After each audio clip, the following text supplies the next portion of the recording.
The Debanhi Escobar case. Debanhi was an 18-year-old girl who had gone out to party with her friends on April 9, 2022. After a night out with her friends, Debanhi went missing for nearly 2 weeks. Her body was discovered 13 days after she was last seen alive in the state of Nuevo Leon, Monterrey City, Mexico.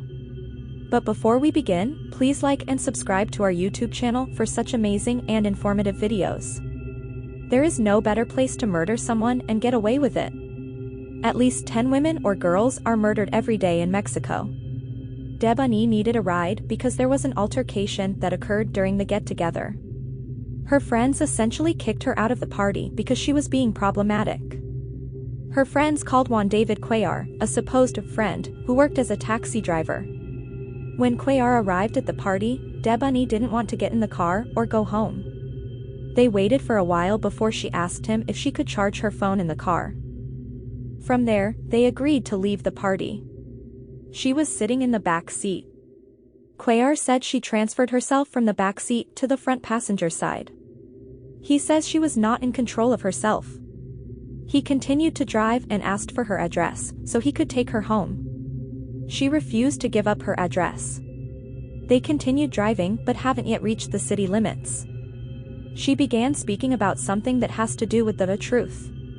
When she started saying weird things, he turned on the microphone on his phone and began recording the conversation. After some time, she told him to let her out, and he allegedly let her out but didn't want to leave her there because the area was dangerous. He then began taking pictures and videos of her, sending the content to her friends through WhatsApp. Cuellar was trying to show that he did everything he could to tell her to get back in the car, but she wouldn't. He left her there. The surveillance footage from a nearby business next to the motel caught Debanhi running through the highway, then entering the motel grounds. This was the last time she was ever seen alive. What happened next would leave everyone in confusion. The government's mouthpiece, El País, began spreading the news of Debanhi going missing. Debanhi's father, Mario Escobar, met with a team provided by the state to search for his daughter. Escobar and his team had searched everywhere possible in the vicinity of the motel and did not discover her body, until the 13th day. The press in Mexico continued to push the narrative that Debanhi was meeting someone she knew at the motel. This put a bias on the public's opinion since this narrative appears to be her fault. This narrative, however, completely contradicts Cuellar's story. Since he stated that he continued to just drive around since she didn't want to give up her address or go home. She wanted to party and was searching for another one. Cuellar's story would change the narrative that the government was pushing out about her being dropped off to see someone at the motel. The video captured by a nearby car repair shop shows Debanhi running towards the motel. As Cuellar said, she asked to be let out, so he made a random stop. She never planned to be at the motel. Cuellar stayed consistent with his story. It's more plausible than the Mexican press. However, it is likely that the government told him what to say during his confession because he broke the news during live television. He brought out key information as to what they wanted us to believe happened that night. He, of course, cooperated with officials because Cuellar was a prime suspect. Cuellar was never charged. The officials confiscated his cell phone and determined that he was telling the truth since he took the photos and videos of Debanhi refusing to get back in the car. He left the scene and never returned, but for a while her father accused him of being a suspect since he was the only person to see her before she went missing. Her friends would appear on the news and appeared to be happier than they should have looked. They identified Cuellar as a taxi driver they called to take her home. The police immediately went looking for Juan David Cuellar. But all the evidence showed on his phone that he left her there and never returned.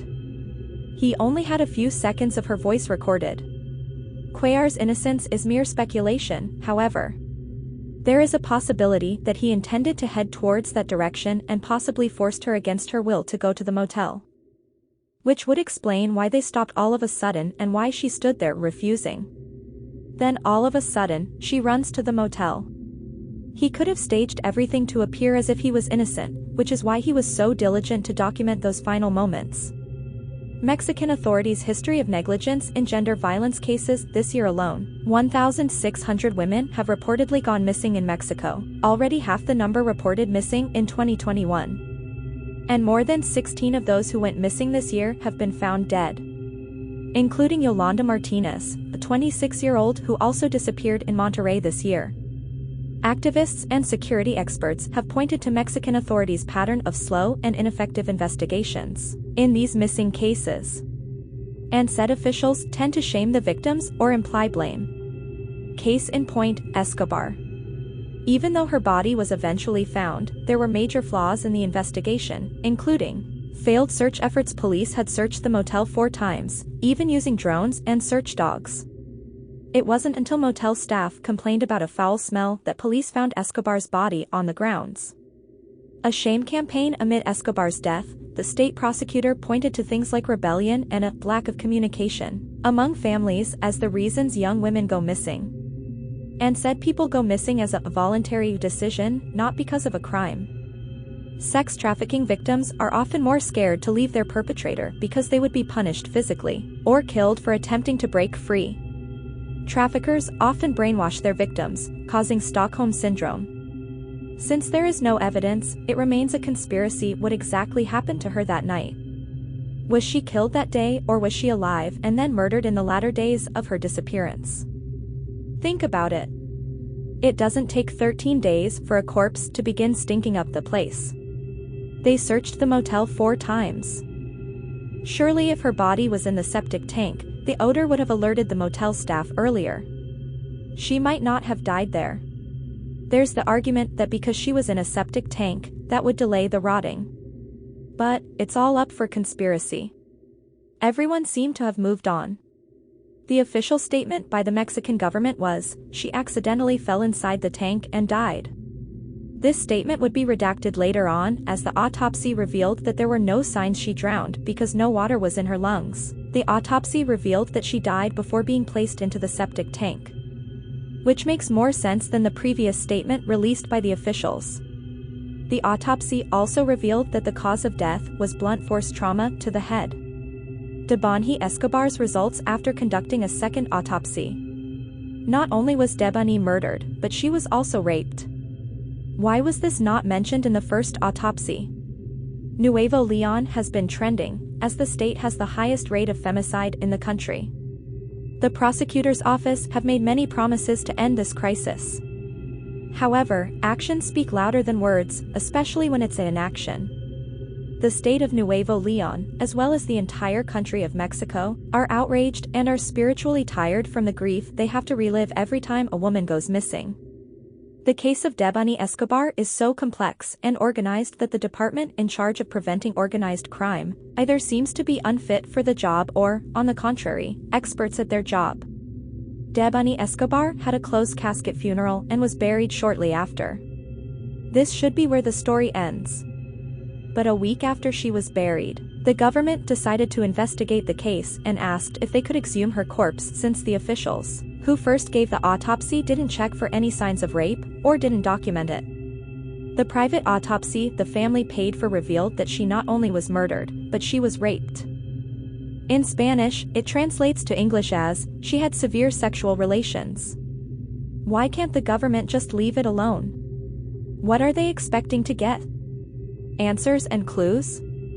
Nothing is going to change what happened. She should be allowed to rest now. The parents of Debanhi gave the government permission to exhume her person. I believe the parents are still grieving, so it might not come off as insulting. However, it's extremely insulting given the fact she died in one of the worst ways possible and at the prime of her life.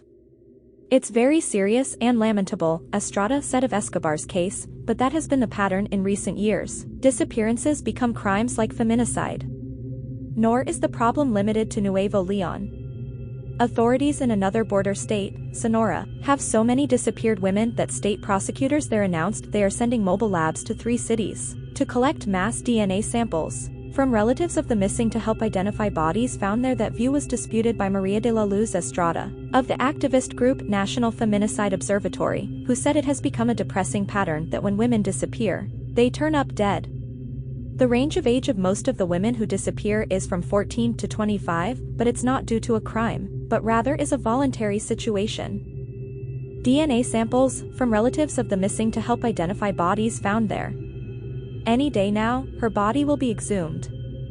Did you learn something new that you didn't know before? We hope you did. So, if you're interested in learning more amazing facts, make sure to subscribe to our YouTube channel and hit the bell icon to get notified by our new videos. Please like and share the video, don't forget to comment down your views on this.